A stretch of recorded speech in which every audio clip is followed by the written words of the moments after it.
वबरकातुहू। आज मैं आपको बताऊंगी होंडा कंपनी की तमाम डिटेल्स के बारे में। होंडा कंपनी किसने बनाई, कैसे बनाई, कहाँ बनाई, और इसकी कंप्लीट डिटेल देखने के लिए वीडियो एंड तक लाजमी देखिएगा। जी तो शुरू करते हैं। 1906 में सोचाइरो होंडा जापान के एक छोटे से शहर में पैदा हुए, जिन्होंने 1914 में पहली मर्तबा 4 पहियों पर चलती हुई गाड़ी देखी। उस दिन से ही उनका ये शौक़ बन गया, लगन बन गई कि वो एक ना एक दिन 4 पहियों पर चलने वाली अपनी ज़ाती गाड़ी ज़रूर बनाएंगे। उनके वालिद साइकिल रिपेयर का काम करते थे। उनको पढ़ाई से तो कोई ख़ास लगाव नहीं था, लेकिन साइकिल रिपेयर का काम अपने वालिद के साथ बहुत शौक़ से करते थे। 16 साल की उम्र में उन्होंने टोक्यो की एक कंपनी आर्ट शोकाई में काम के लिए अप्लाई किया। शुरू में तो उन्हें काफ़ी दिक्कत आई, लेकिन उसके बाद उनको वहाँ पर बहुत अच्छी इज़्ज़त मिली, क्योंकि उनको पहले से ही बहुत ज़्यादा लगाव था काम से। तो उन्होंने बहुत जल्दी हर चीज़ को पिक किया।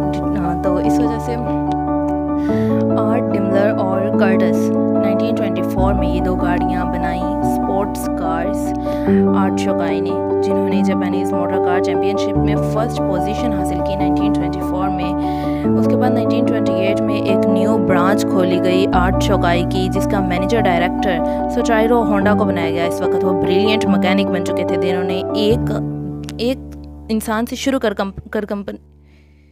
एक इंसान से कंपनी को शुरू करके बहुत अच्छे से चलाते हुए 30 लोगों तक पहुंचा दिया था। उसके बाद उन्होंने आर्ट शोकाई की मालिक के लिए एक स्पोर्ट्स कार बनाई, जो 120 किलोमीटर पर आवर की स्पीड से चलती थी, जिसका रिकॉर्ड अगले 20 साल तक कोई भी नहीं जीत सका। उसके बाद 1936 में इनका बहुत बुरा हादसा पेश आया, इनका एक्सीडेंट हो गया, लेकिन उन्होंने हिम्मत नहीं हारी, और चूँकि उन्हें लगन थी, शौक़ थी, जुनून था, तो इस वजह से उन्होंने बहुत जल्दी रिकवर किया। 1936 में उन्होंने टोकाई सिकी अपनी एक स्पेयर पार्ट की कंपनी खोली।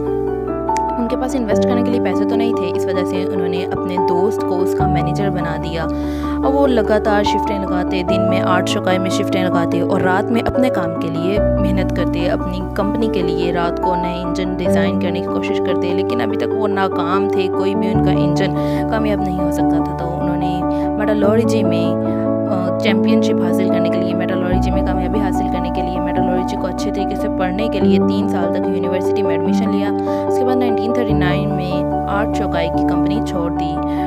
टोयोटा की कंपनी ने उनके 50 में से 47 डिज़ाइंस रिजेक्ट किए इंजन के, लेकिन उन्होंने हिम्मत नहीं हारी और अगले कई साल तक उन्होंने जो लोगों को समझने में और मार्केट को समझने में लगा दिए। जगह जगह पर गए, स्पोर्ट्स बाइक, स्पोर्ट्स कार्स देखी, हर चीज़ के स्पेयर पार्ट्स नोट कर लेते हैं जहाँ पे जो उन्हें समझ आती है। उसके बाद उन्होंने अपनी कंपनी में 2 साल में ही एक इंसान से 2000 लोगों तक उनकी कंपनी में काम करना शुरू कर दिया गया, लेकिन ये कामयाबी इतनी जल्दी उनको नहीं मिली थी।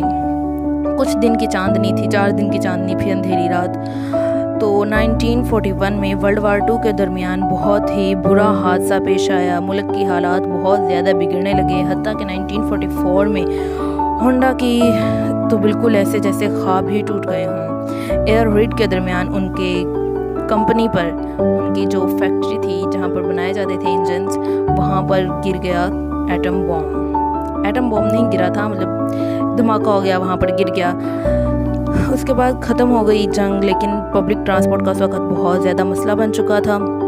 तो उन्होंने एक यूज्ड इंजन को इस्तेमाल करते हुए एक साइकिल पर लगाया और इस तरह ट्रांसपोर्ट का मसला हल किया, जो कि बहुत जल्दी मशहूर हो गई। लोगों ने बहुत ज़्यादा उसे पसंद किया। लोगों की डिमांड इतनी ज़्यादा थी कि वो लोगों की डिमांड पूरी ही नहीं कर पा रहे थे। इसके बाद उन्होंने 18,000 जो दुकानें थीं उनको ओपन लेटर लिखा, जिनमें से 3,000 ने तो एडवांस भी दे दिए। लोगों को बहुत ज़्यादा यकीन था होंडा पर। उसके बाद उन्होंने सुपर कप के नाम से 4 पहियों वाली गाड़ी बनाई, लेकिन ये वो कामयाब ना हो सकी। 1958 में स्पोर्ट्स बाइक बनाई, जिन्होंने 1962 में इंटरनेशनल कंपटीशन में फर्स्ट पोजीशन हासिल की।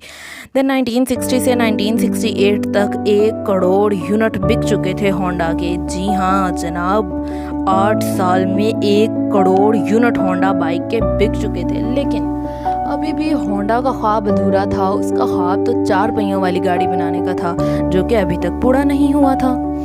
तो तो 1972 में होंडा सिविक के नाम से तमाम चीज़ों को और तमाम कंपनीज़ की जो रिक्वायरमेंट्स होती हैं सबको मद्देनज़र रखते हुए होंडा सिविक बनाई गई, जिसके ऊपर पहला लोगो होंडा का लगा था और जो बहुत जल्द मशहूर होना शुरू हुई और बहुत तेज़ी से इसके यूनिट्स बिकने शुरू हुए।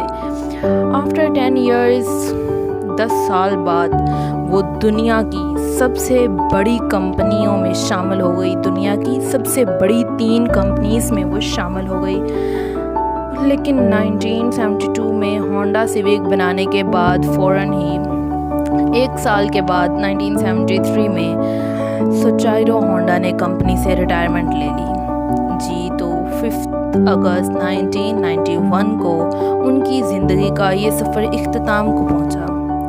जी जनाब, ये थी होंडा की हिस्ट्री। होंडा ये वो कंपनी है जिसका नाम, जिसका लोगो आज हमें तकरीबन हर घर में मौजूद जो भी बाइक है उसके ऊपर नज़र आता है। सबसे ज़्यादा बाइक्स जो आज भी दुनिया में चलती हैं वो होंडा की चलती हैं, जिनके न्यू मॉडल्स आज भी पेश किए जाते हैं, स्पोर्ट्स बाइक, कार्स और बेशुमार इलेक्ट्रॉनिक्स पर भी होंडा का नाम लिखा होता है। तो अगर आपको ये वीडियो अच्छी लगी तो लाइक करें, शेयर करें, और अगर आप चाहते हैं कि आपके दोस्तों को भी इस तरह की इन्फॉर्मेशंस का पता हो तो आप उनके साथ भी लाजमी शेयर करें और मेरे चैनल को सब्सक्राइब करें। ये आपकी तरफ से प्यार होता है, मोहब्बत होती है, हौसला होता है। तो नेक्स्ट वीडियो तक के लिए अल्लाह हाफिज़।